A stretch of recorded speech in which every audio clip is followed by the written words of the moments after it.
Welcome to the Throga channel. My name is Richard, and this is my best buddy, Johnny Cummings. He's Me? a songwriter. Yeah, you. You I'm might your not best have buddy. known that. You are my best buddy. You're my only buddy. But And also the that best. also makes you the worst. It does.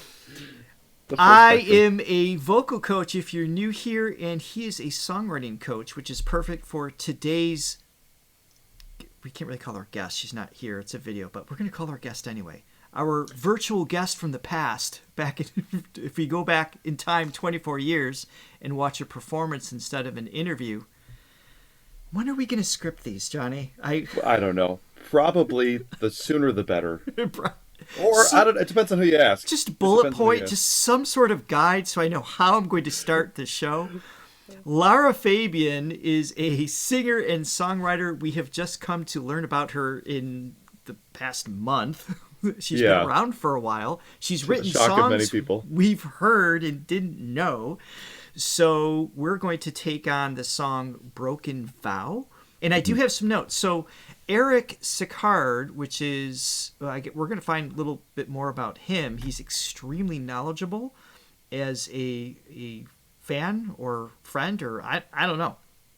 But he's actually going to be joining us for our Reaction Wednesday on Lara coming up this coming Wednesday. Awesome. And yeah, he's going to fill us in because we have so many questions. And every time we react to her, we're just being poured in with information. It's hard for us to keep up on it because we're like 30 years behind the ball. So there's just a little bit we don't know. But for this video, Broken Vow, he gave me a few notes. So the music of Broken Vow was composed by Walter Afanasieff. Why don't I give you the notes? Walter and Lara Fabian. Walter Got that. is an American Brazilian from Russian descent. He is a legendary composer and producer. He composed some of hits from Mariah. Oh, All I Want for Christmas and Hero. He was producer of the Titanic soundtrack. So we've heard his work. He's done some things. Yeah. So we know Walter, just didn't know Walter. He's also now the producer of Dimash in his U.S. career. Amazing. Okay. So when this song was composed, Walter and Lara were engaged. They were living in San Francisco Bay Area, but apparently he cheated and she decided to break up. Well, go Lara. That was the right decision, if that's the case. And when she took this decision, this is going way deeper than I was expecting. When she took this decision that she knew would dramatically change both her personal and professional destiny, of course, she wrote these lyrics. So Lara has said this in her that this is her preferred English song from all the others that she wrote. And others that have covered this one include Barbra Streisand, Josh Groban, Linda Eder, Shaka Khan, Gigi, Regine, Maury, all the singers we know, Harrison Craig, Jackie Ivanko, and in one interview, this is the last note I have for this, Lara said in an interview that she wrote the lyrics of the song laying and crying on the floor of her bathroom. Who would cheat on Laura?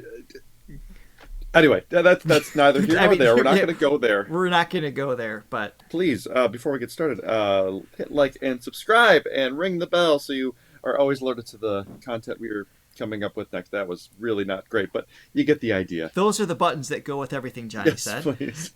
And this is the button that goes with what I'm about to say. Please check out the links below in the description where you can visit our Buy Me a Coffee page to buy us a coffee and become a silver, gold, or diamond Thronely member for extra perks and all sorts of cool stuff. You can also visit the Vocal Gym courses by going to Throga.com and learning more about becoming a singer and exploring the 7 dimensions of singing for vocal technique. I turned the right button off. Technique. It's and technique. It's the simple things. Yeah. All right. All right. All right. Here she is, the gorgeous Can't wait. Lara. It's Lara, right? Not Laura? Lara, probably Lara, yeah. Lara, yeah. Lara, yeah. Okay. I mispronounced it.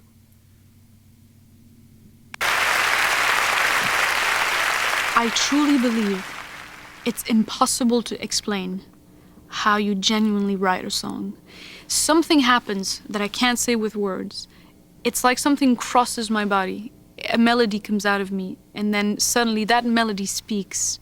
There is something magical about that. There is something you can't explain that goes through you like a storm, like something blossoming, like why are we here and breathing and alive? I don't know that. I just know that when that happens and you really get that inspiration, it can't be replaced by anything. First time I've heard her speak. Yeah. I would like to finish this very special moment with us. So this is not the same concert from the same concert that we saw before. Yeah. So right. It's a totally different setup. But yeah, that's really cool to see the setup there. Mm-hmm. Special song. And I like to put myself back into that moment where there was 100 musicians, a wonderful conductor, and one of those songs that I believe you don't write often in your life. The song is a special song. It talks about betrayal, but it talks about forgiveness. I hope you're gonna like it. It's called Broken Vow.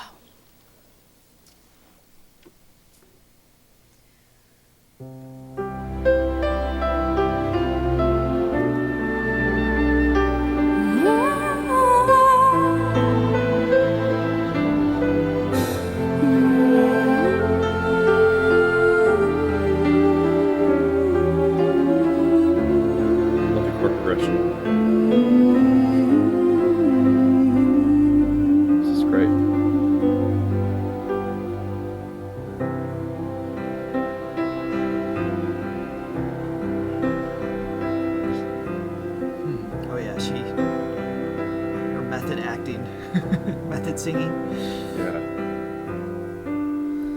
Tell me her name, I want to know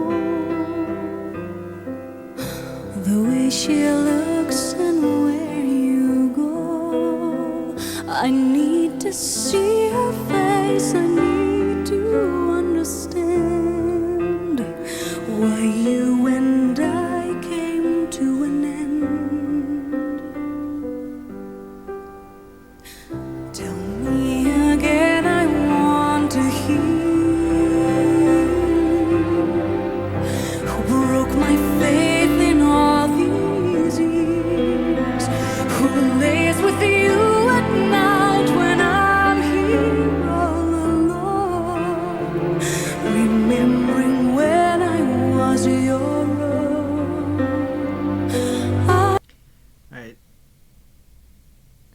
Try to hold it together when she sings, and with these lyrics already are like building just a little bit. The simplicity of the lyrics are so effective. Because I don't identify with I just don't understand why anybody cheats on anybody. It's like if there's an issue, you communicate that. If it's over, it's over, and you know what I mean. It's like I don't understand the rush to betray somebody. I mean, I understand heat in the moment, like there's an attraction and things. I get all that, but you're still in charge of your actions. So I don't identify with this. Apparently this happens all the time, obviously, right? Which is really unfortunate. But there's something so true about the idea, because I've had that experience when I was younger where, you know, a girlfriend cheated on me or whatever. And it's the idea of wanting to know is such a dark desire, right? It's like, yeah, but it's so real because that's the first thing is, well, who is it? What happened? It's like you want the details that's going to support the anger.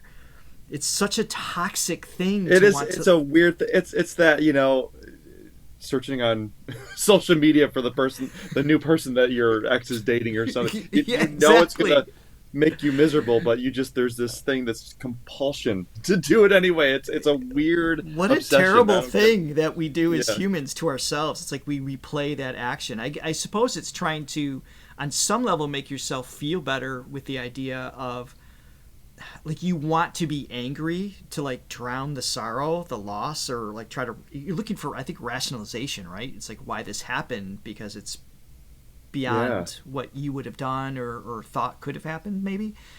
So maybe it's just some subconscious need to like punish yourself for like this. I don't know what it is. It's yeah. I don't know what it is. I don't know. But her lyrics are just so, it's just right to it.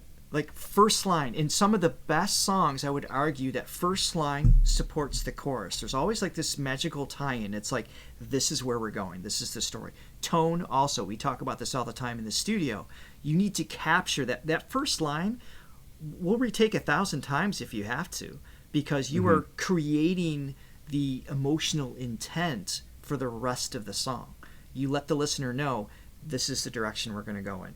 Do you want to go with me or you don't? That's up to you, but this is where I'm at. So it just pulls you in. When you've got lyrics as simple and insanely effective as this, it does that immediately.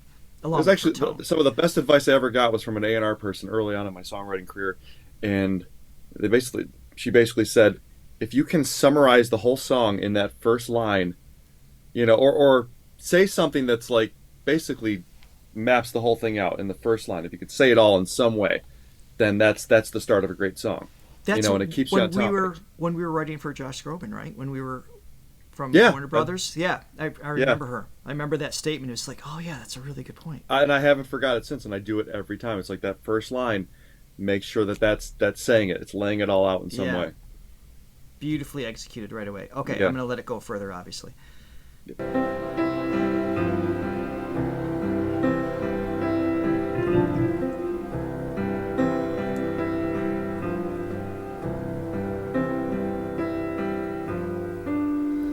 Tell me her name, I want to know the way she looks and where you go. I need to see her face, I need to understand why you and I came to an end. Tell me again, I want to hear who broke my faith in all these years, who lays with you at night when I'm here all alone, remembering when I was your own. I let you go, I let you fly. Why do I keep on asking why? I let you go, and I found a way to keep somehow more than a broken vow.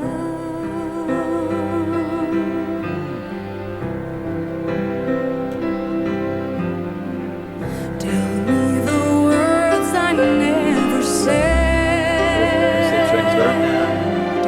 Show me the tears you never shed. Give me the touch that's when you promised to be mine. Or has it vanished for all time? I let you go, I let you fly. Why do I keep on asking why? I let you go, now that I found a way to keep somehow more than a broken vow. I close my eyes. I love how she's keeping this hint of a smile. There's it's not because she's disconnected, it's because she's very connected. There's this, I don't know if it's about as connected as you can be, but yeah, there's is it like maybe the idea of remembering, this love and everything else, like that kind of thing. But she said in the setup the idea of it's also a conversation of forgiveness, of understanding, and just so she may be in this place now during this performance, obviously at a very different place than she was on the floor crying, writing the song, right? So there's like this reflection of that time versus how she's feeling right now. I feel like she's allowing her current understanding of what happened to be present in the song. So it creates kind of a cool, not a conflict, but this another layer to it in her facial expressions. By the way, great cheekbones. Just totally irrelevant. Totally irrelevant, but just throwing that out there. Just a tractor beam, like with her voice, with her stage presence, just the inflections, the movement of her hand, like this when she's like that first verse where she's kind of like going like this. It's like a literal. She's just thinking of it now. Representation. Yeah, it's like that's what you do when you're, yeah, it's. I don't know. I think she's part angel, so that she always has a little bit of a smile because maybe it's just she exudes that. No, but I think there's, it's like any relationship you have, whether it's, and I mean, the success rate of most relationships, it's like at the end of the day, it's like one ends up working out, the rest don't. So it's like the failure rate is high, but it's like every meaningful relationship you have that ends, it's like you still carry with you like that love that was there, and it's like, even if you can't, no, you're not supposed to be with that person. Ultimately, it's like, it's still that thread of love still carries. So it's like, I think when you can look back, once you're over like the initial pain of it, you can look back and there's that thread of like sweetness that's still there. It's like, okay, it's like we all do stupid things and we all make mistakes, and it's just like, there's still a love there, And I'm just going back to the notes thinking, did I misspeak or misunderstand? So the idea is they wrote this while they were engaged. So that's the other thing that's crazy about this too. She wrote the lyrics. And if you're singing these words and going through this process with the song that was co-written with your partner, I mean, that just adds so much more. There's whole another layer weight to it. That's just incredible. And yeah, but you can look back like on those moments, like even though it ended in a very bad way, it's like you can kind of compartmentalize the good moments and the good memories too, and be like, that was a beautiful moment that we shared in time. But did it end? I'm assuming composed. If this premise was all wrong. When the song was composed, they were engaged in San Francisco. And then she decided to break up. Okay, so they never actually got married. Okay. She took this and she knew the dramatic. It was just like, it's about somebody else at a different time. You had nothing to do with it. And our credibility is completely just gone. That wasn't really established very strongly to begin with. However, right. If we have anything wrong here, Eric will correct us. So rest assured, if we have misinformed you, we will be corrected on our Reaction Wednesday to Lara, and it'll all be forgiven if you're still here and subscribed. Yeah. Otherwise, you can just hate us forever. All right, let's continue. On to the bridge. You can hear we're transitioning into a new place here. Because I want to talk about some of the musical elements. Yeah, too, I was curious. Yeah. More than a broken vow, I close my eyes and dream of you, and then I realize there's more to life than only bitterness and lies. I close my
Yeah, she's so captivating.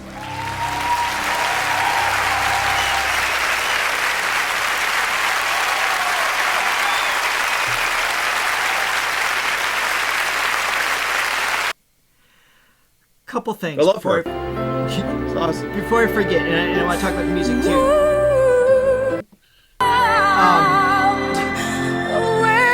I love her inhales. You feel tension in the larynx, like more than a broken vow.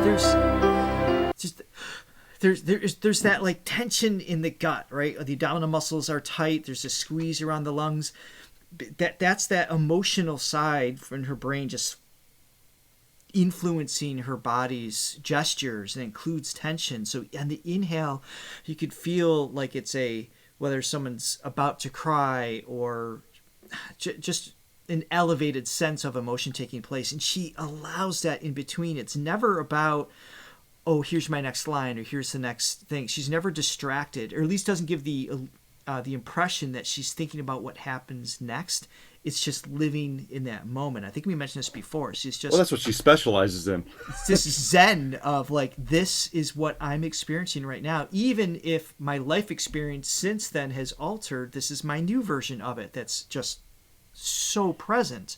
And you can hear it on the inhales as she goes. In the freaking tone. But the tone. But the tone. With the... What video was that? Yes, with that, I Have Nothing. This has just... It's just... Yeah, well, I mean, here's the thing. It's like... It's just massive. It's this wall of frequency. Yeah, I know. It's just beautiful. I mean, for those of you who don't meditate, like in the technical way, when you watch a performer like her, who's being so present and so in the moment, and you're watching it and you're in the moment with her, because you can't, it gets transmitted to you some way, and you get sucked in that vortex. And it's like, so you are meditating when you're watching her. You're in the moment, and time stands still. It's like you literally are in this like timeless moment watching this performer, and she is brilliant at that.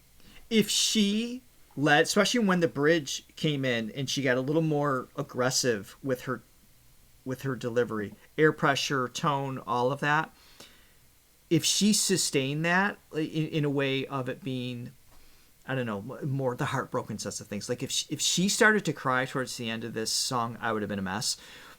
But she kept that angelic, like you were saying earlier, just that facial expression, that hint of a smile, that sense of forgiveness, that moving on, all of that was present, which kind of kept my emotions at bay. I mean, she could have, if she wanted to, she would have been like, audience, cry. And we would have been a complete disaster. She just has that like genie control as you're listening. I want to hear that bridge again. Luckily, she uses her power for good. She can do whatever she wanted.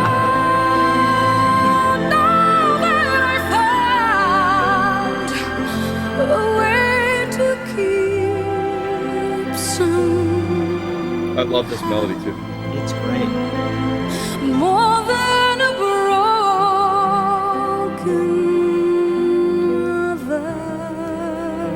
This change here. I close my eyes and dream of you. And then I realize there's more to life that only better. I love that stutter.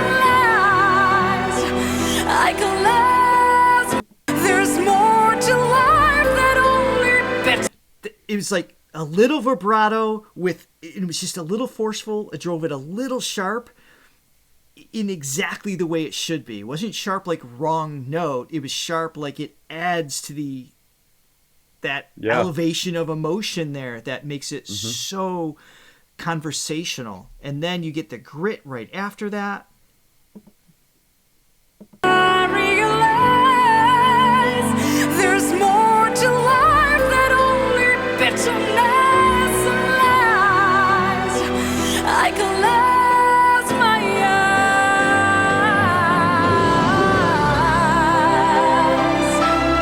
And I found that section to be interesting. She descended when she easily could have gone up. I mean, she has the capacity to go higher notes, but instead it went down. And then she ran to the back of the stage in front. I didn't get the why. I don't know if something... Was that just her responding to her body? Was there dramatic something... effect? I don't know.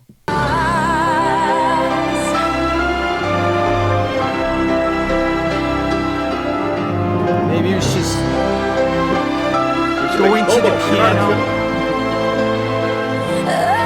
I mean, I love it, especially as she walks back or whatever. It's like, I don't know if I think it was like part of the performance, but I also like to think that she was yelling at the trumpet player for playing out of tune.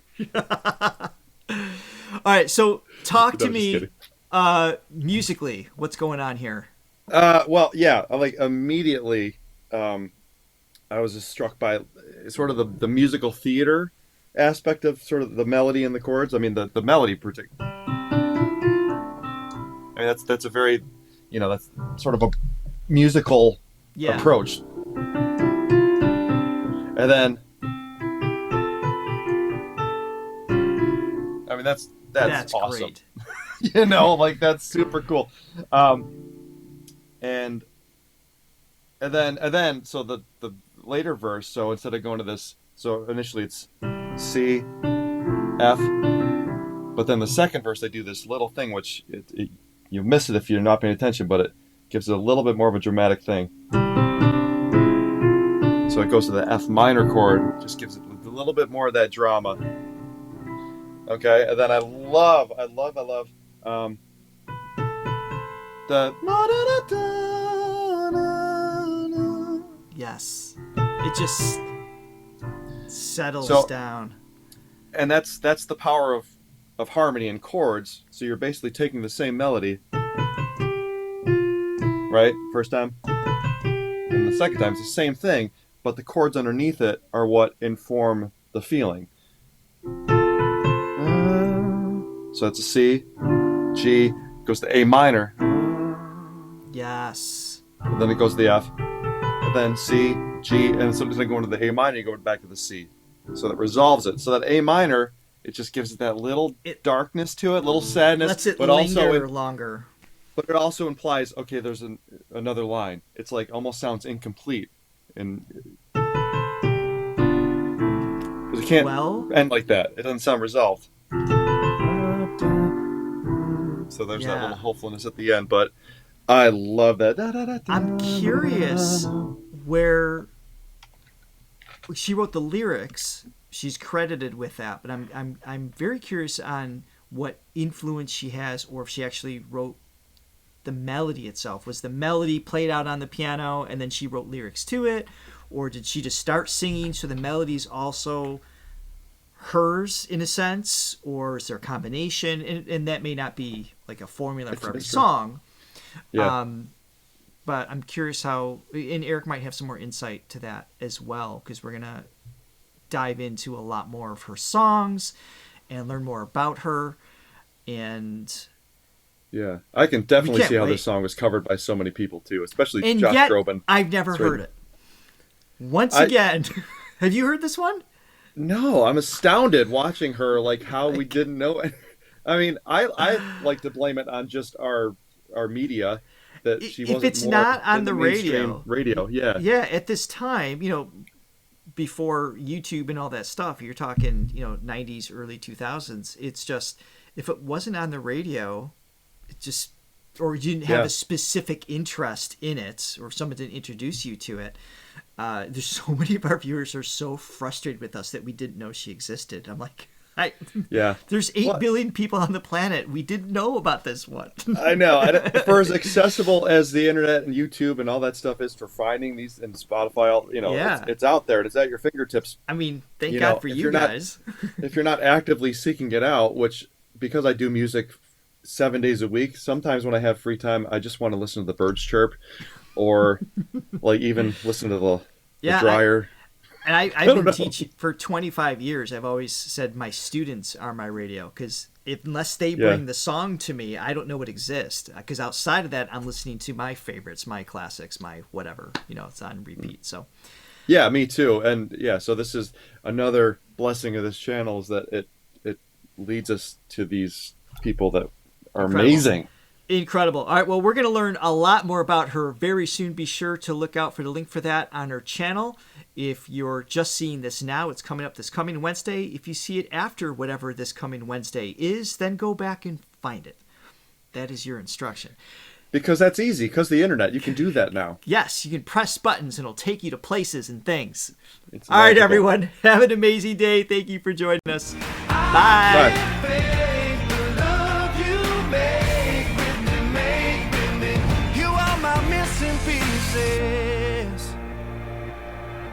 I wonder what this song would sound like in French. Romantic.